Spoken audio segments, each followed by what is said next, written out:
Are you an entrepreneur contemplating the pivotal transition of stepping back and hiring a new CEO for your company? Joining me today is a highly successful entrepreneur who did just that, also a dear friend of mine, Chris Schwalbach. In this episode, Chris shares his insightful journey from being at the helm of his business to making the bold decision to hire a new CEO, navigating the challenges and opportunities this change presented. His story offers valuable lessons for entrepreneurs facing similar crossroads, blending personal growth with professional evolution. Tune into this episode to discover how you can successfully manage this major shift in your entrepreneurial journey. Thanks for listening to the Conscious Entrepreneur Podcast. Well, let's Really good. jump straight in. And you've had such a significant entrepreneurial journey. So AVL Growth Partners is well known for supporting startups, for supporting companies across their journeys as they are getting bigger, and you guys provide support to them. I'm really curious to hear about that business, about how that worked, about what you've been doing since you founded it in 2009. Is that right? So this has been a very significant journey for you. Tell us about the business, but also tell us about what this has meant for you. Yeah, I mean, it's I want to start by saying, sometimes these starts of companies seem like fantastic ideas and really innovative thinkers, and I'm not one of those. I think that I started this a lot more out of necessity, but I always knew that I had something entrepreneurial like in me. Like I really loved that part of the vibe. When I first got to Colorado, I worked for a public company and it was super slow, and I just didn't like the pace. It was just not for me. And so when I was at that company, I actually found an opportunity to make more money for the company. So I went to another divisional vice president and said, "Hey, I can make you money on this part of your business." And he gave me like a comp plan in addition to my salary. And then at night, I actually had bought another manufacturing company and ran it with a guy. So I actually had 3 jobs while working with my corporate job,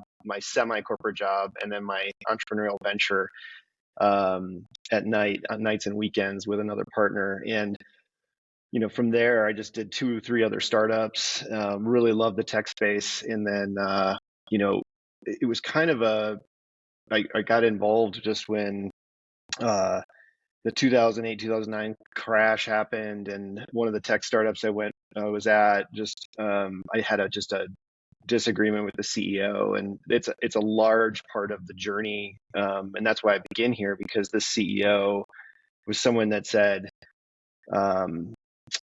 part of the issue that we had is we were in a board meeting, and he was making fun of, I'll just say it that way, making fun of and being super negative to our investors who I had brought into the company.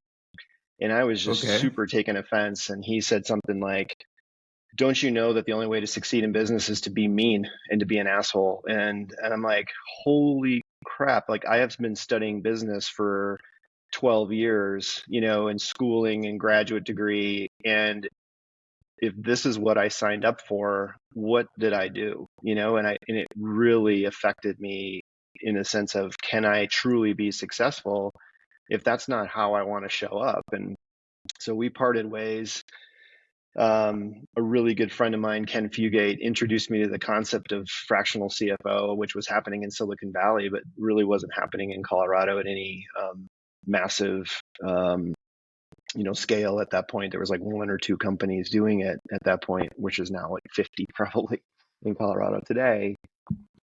And, he just said, "Hey, this is a burgeoning model. This is why it works in these venture startups." And I'm like, I just loved the venture startups. It was, that's really where I love to play. I love the innovation. I love the speed and the pace. And so I kind of hung out a shingle, and a lot of and thanks for the compliments of like my network, because like my network came to me, and I had 3 kids under 5. I had no income. And, and my friends just said, "Here's a deal, here's a deal, here's a deal. Let me make this introduction." And I was able to replace my income in like 10 weeks. And it was a phenomenal journey in that part, and I was scared, and my wife just kept putting the unemployment papers on my desk to say, you need to fill these out soon. And I'm like, no, I'm not going to do it. I'm going to make this happen. And I had some really initial clients. So I think the humble beginnings were humble. And, Well, I 10, started 10 working. weeks, 10 weeks to significant enough revenue to be paying yourself and to be Yeah, kind of standing up as an entrepreneur is really good. I mean, most it was, people don't make it that fast. yeah. And that's what I'm saying. There was three main clients that just fell in my lap. And I don't, I mean, again, it was the universe speaking maybe a little bit, but it's like, I was very fortunate. And, and those clients are just, several of those clients are still friends today. And one of those first clients had an amazing exit, and the founder's a multimillionaire. And it's just really fun to like kind of have that as part of the background of the whole story. But, um, a couple of years in the journey, it was a funny thing that happened. And there's another bolder name to throw out, but Justin Siegel, I think, who had a startup. It was a Techstars company, and he ended up being like the chief strategy officer of Uplight. But Justin said to me, "Well, why don't you have more CFOs? Like, be the CFO of the CFOs." And I'm like, "Well, I'm the CFO." And he's like, "Why not have more?" And I have someone that really wants to do what you're doing, but they don't want to run the company. They just want to be the Mm. great CFO. And I'm like, "Huh, I guess I could talk about that." And then I had two CFOs, and I had three CFOs, and then I had four CFOs. And I'm like, "Oh, okay, this is fun." Like now I can actually, I was doing a little bit more selling and just kind of like filling other people's plates, and I really enjoyed it. So, the journey goes on and on. We got to 2 years ago, and I was in the mode of saying, I just noticed that we just kept hitting a ceiling. We couldn't break through this level of operation, and it was, we'd get to a number of employees, or we'd get to a number of clients, and it would just like hit the ceiling and we'd fall back down. We'd get to this growth, and then we'd hit the ceiling, we'd drop back down, and just couldn't bust through. And I couldn't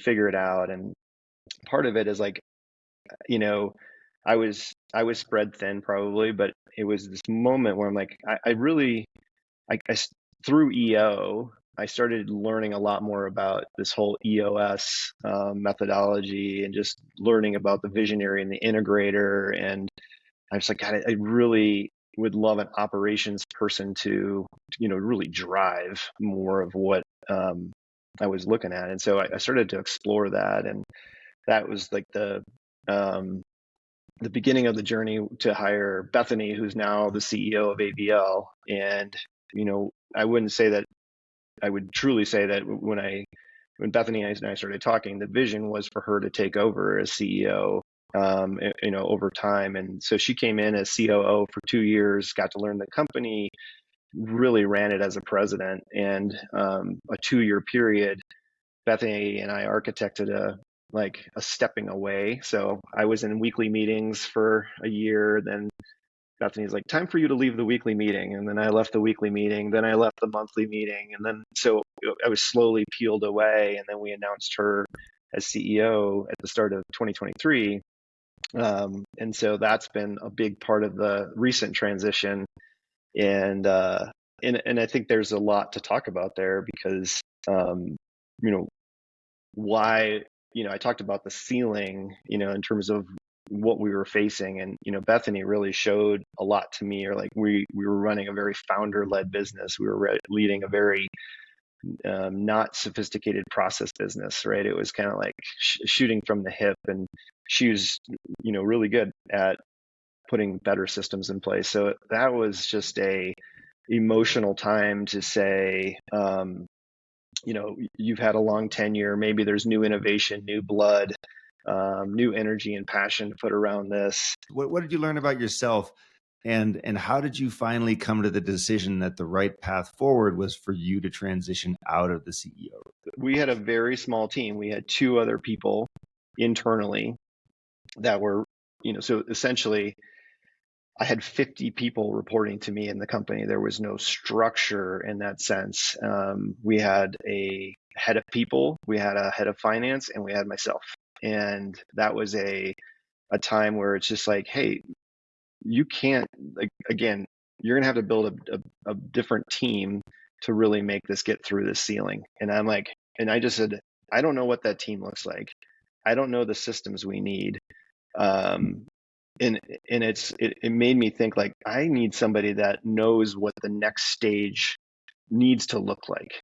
And I was really, in a sense, honest with myself to say, dude, you're really good at the startup phase. You're really good at, 0 to whatever million, but are you the right person to take it to that next level? Because you haven't spent a lot of time there. And so there's a few things that lined up along those lines. I'm like, I don't know what the next level of systems is. I don't know what how to discipline the process. So, and that was a little just being, it almost like putting the shareholder hat on and saying, if I were a shareholder, are you the right CEO for the next 5 years? And I'm like, maybe, probably not. That's a crazy question to be asking when you're the leader and the owner of the company. As a shareholder, is this who I would hire to be the CEO? Is essentially Correct. what you're asking of yourself. Of myself. And I think that I bring a ton of value, but it's like but it may not be in where the company needed to go next. It started this period of, are you really looking at yourself, right? And so one of my forum mates gave me this book called The 5-Minute Journal, and it was just a gratitude journal. And I think that kicked off for me a whole period of, like, both journaling and meditation to say, what has been, what's the intention I'm setting, and what happened in my day that I'm grateful for. And that kicked off a whole piece for me of, like, are you aware of what's happening in your life, and are you seeing the things that are happening, which then kicked off a whole thing for me around awareness. And that was, when I started working on awareness, that was really, amongst other things, but that was really, for me, the key thing. And the story I share is, there's both an at-home story and there's work stories like this. But at home, I remember this day where I had a kid come into my room, and he laid on the bed and he wanted to talk. And I wasn't aware of it. Like, and then, like, 2 days later, I'm like, wait a minute. Like, it came back to me, and, like, he's like, that kid just wanted to talk. And I brushed it off because I was doing something that I thought was important, and I missed this opportunity. And then I remember another time, this same kid came into the room, laid down on the bed, and I shoot him away again. And then, like, he left the room, and I'm like, wait a minute, come back. Like, and the awareness came closer to present. And then he came back and we talked, and so that awareness, and now I have a kid coming to my bed this week, and I'm like, they're in the room, I'm dropping everything, and I'm present. And so I think this awareness is just the work that I've done to saying what's actually happening right now, and how can you pick your head up and see what's going on around you. And that's just been the constant work that I do. And I'm still I'm still a toddler in terms of awareness, I would say. But what a great story. I mean, that's so interesting to hear the practical application, or what awareness really means, because it's one of these words you hear a lot. Like, we at Conscious Entrepreneur, we talk about consciousness and so on, and awareness is one of these, mindfulness. And it's really easy to get caught in the idea that these are just concepts out there, right? So these are things that exist outside, and I may never actually interact with them. And to hear you say that you developed awareness so that you could essentially interrupt a pattern that was happening when you're interacting with one of your kids, so that you can be more present, and you can be a better dad, and you can build a deeper connection. I mean, that's really meaningful. And that's, the examples that you gave are you in a certain role, right? As father, and here's how I'm interacting with my kids. And of course, once you build that level of awareness, you're able to see things. And the way I always think about it is respond instead of react to things that are happening around you. So be a little bit more thoughtful, be a little bit more deliberate, as opposed to just snapping when whatever's happening, or always living up here, always living in our heads versus living in our bodies or living in our hearts. Yeah, I think so. For the way I talk about it is bringing the things that you didn't see, maybe you recognize them 2 weeks later. Let's say you have a business colleague that is becoming increasingly agitated, and like 2 weeks later, it comes to a boil, right? Well, there's 2 weeks, and so awareness to me is like bringing that recognition closer and closer to the present. And so when you talk about the work that you've done to develop awareness and to develop intuition, what does that actually mean? Like, what do you actually do to build awareness and to build intuition and to get out of your head? Like, what were the things that you were literally doing physically, mentally, as you're building this skill? These are all skills, right? So what went into that practice? So I think I'll talk about two, and I think I started on it before, which is this journaling. Like, I think the gratitude journaling and meditation is probably, one aspect. Like, I will journal, and I focus on writing emotion. I focus on how am I feeling, and I'm focusing on gratitude. And like, when you're focusing on gratitude, you're saying, well, what happened today? And when you're writing around what happened today, and you're writing around the emotion and the gratitude, all of a sudden you're like, pick up on this is like, oh wait, why did that happen? Like, now, so then you replay the thing in your mind, and you're like, holy crap, I totally missed that, like, during the day. But as you're journaling, you're picking it up. And as you're journaling and picking it up, it's a training you to pick it up in the real moment. And so that's where I think journaling has been super helpful for me, because I find all the things I didn't notice during the day, but I notice them when I'm writing about them, because I'm like replaying the golf holes in my mind at the end of the day or in the morning, when I'm journaling. So I think that's been a really huge tool for me. And I think the second one was a coach that I had, and it's I'm not really good science. This is my my green mountain, skiing on a green, kind of tool, but this coach kind of helped me ask this question: is it possible? And when someone's late, right? Someone didn't show up for a meeting, and that's the easiest one. Or your kid didn't come home on time, and your first reaction is, goddamn kid, or this person's blowing me off, or I'm being ghosted. And you have this, sometimes your initial reaction is this negative, right? And this is it possible goes into, is it possible that they're dealing with something? Is it possible they got tied up? Is it possible that they, and when you bring all these is it possibles, it allows you to kind of neutralize the situation really easily. Journaling is great. Yeah. I love the 5-minute journal. I love also Oak Journal. Those are great tools. I like Keith is a EO Colorado guy, so shout out to Keith for the Oak Journal for sure. Yeah, I love Oak Journal. The is it possible question is cool, as a way of, it's essentially a mental challenge to say, can I imagine a world in which I'm not being blown off here, something else is happening, and that also helps me to reframe or rethink how I'm responding to something.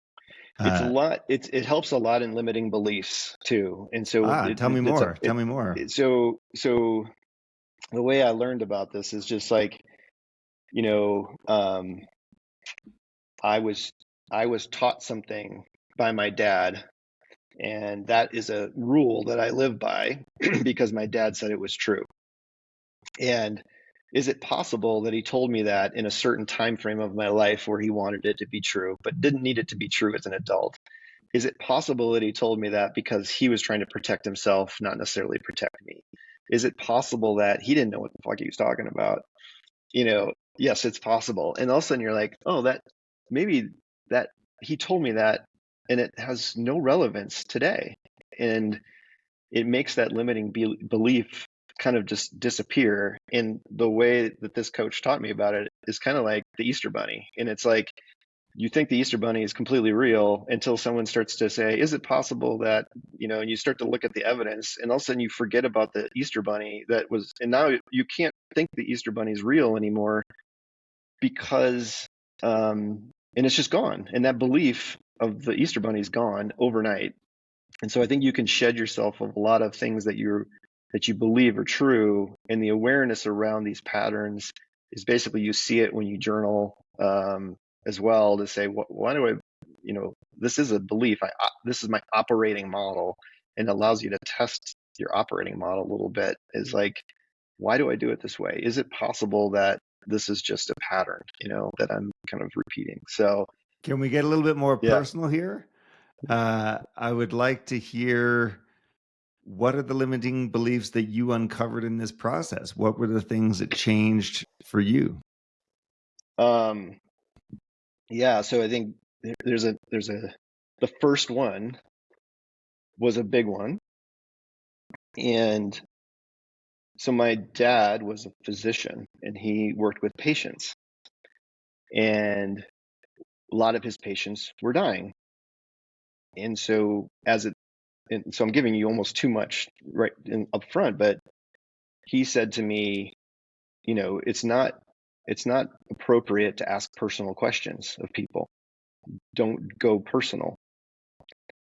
And it's impolite, it's not appropriate. And is it possible he told you that because he was trying to protect himself from his job, in a sense of, like, all his patients were dying. He didn't want a close relationship because he would get hurt so much more as a physician.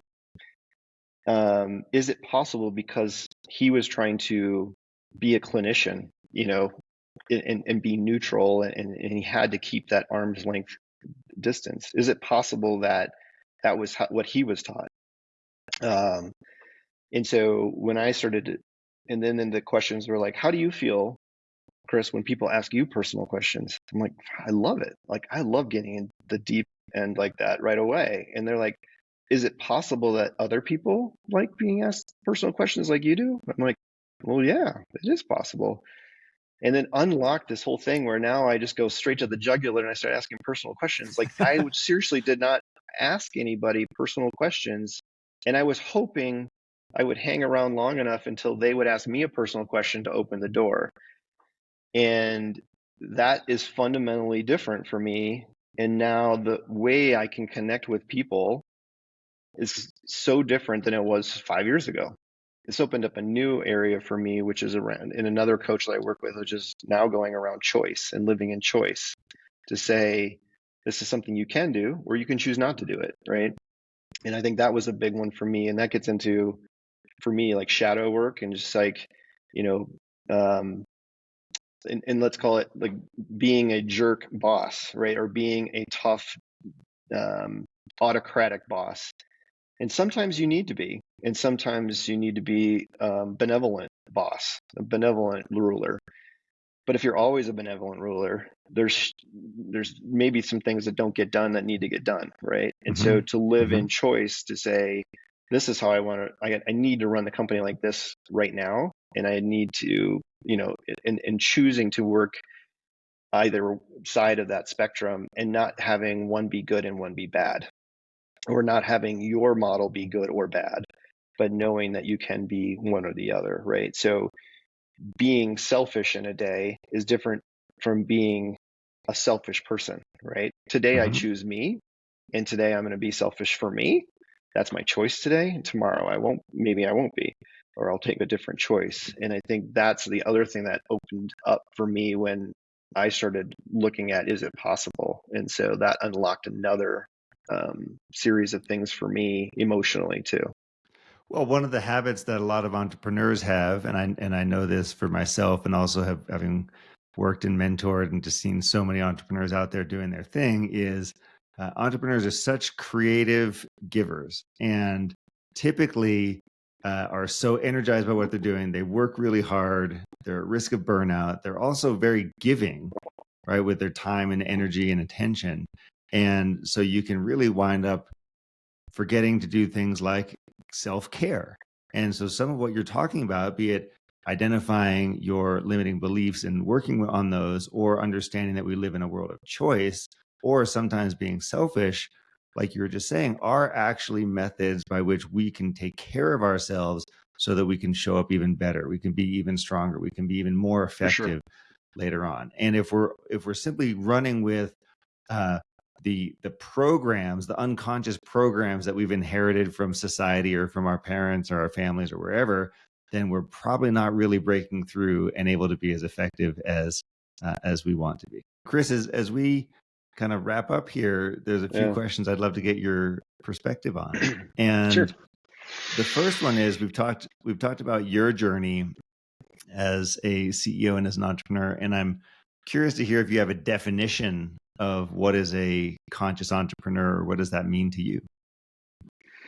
Yeah, I think for me, like, I think we were talking about that earlier. It's like I am so focused on awareness, and I think that is such a key to unlocking so many doors. And so to me, the conscious entrepreneur is the one that's focused on bringing the awareness to the present and knowing what's happening around them. Um, and I don't mean that from a the squirrel perspective, like they see a squirrel and all of a sudden it's like they're distracted. I think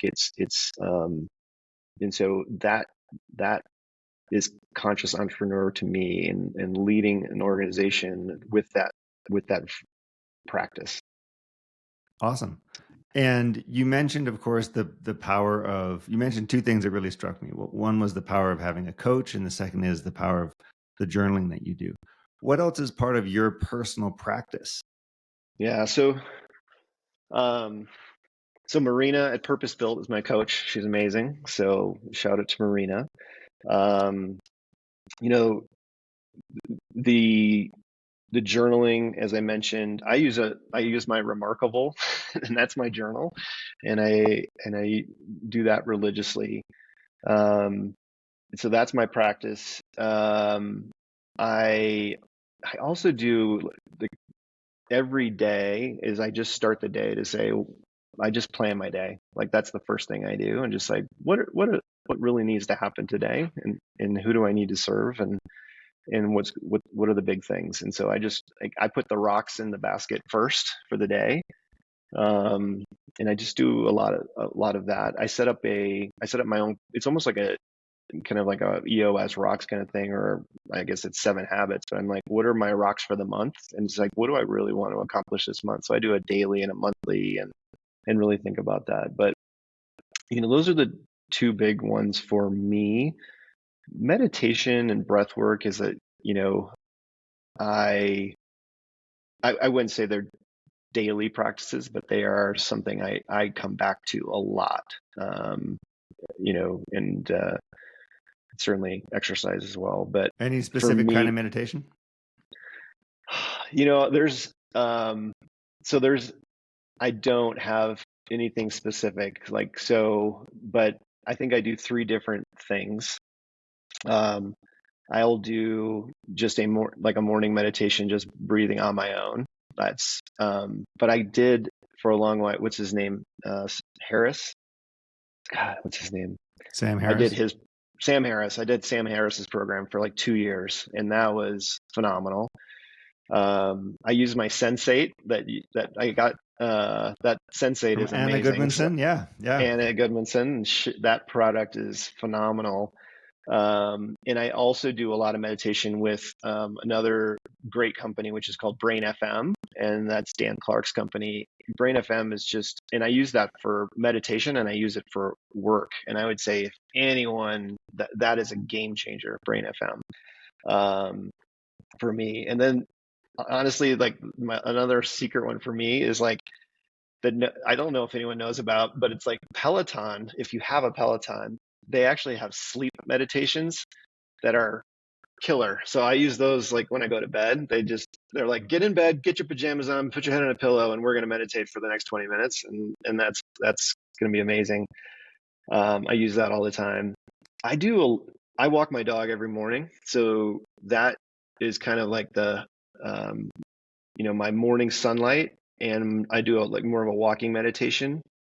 Uh, I learned this from another person, but it's just this 5, 4, 3, 2, 1, where you say, what are 5 things I see? What are 4 things I smell? What are 3 things that I feel? Like the wind or the sun. What are 2? And you just kind of notice things around you, and you do that with breath, and then you're getting into your sensory and you're getting out of your head.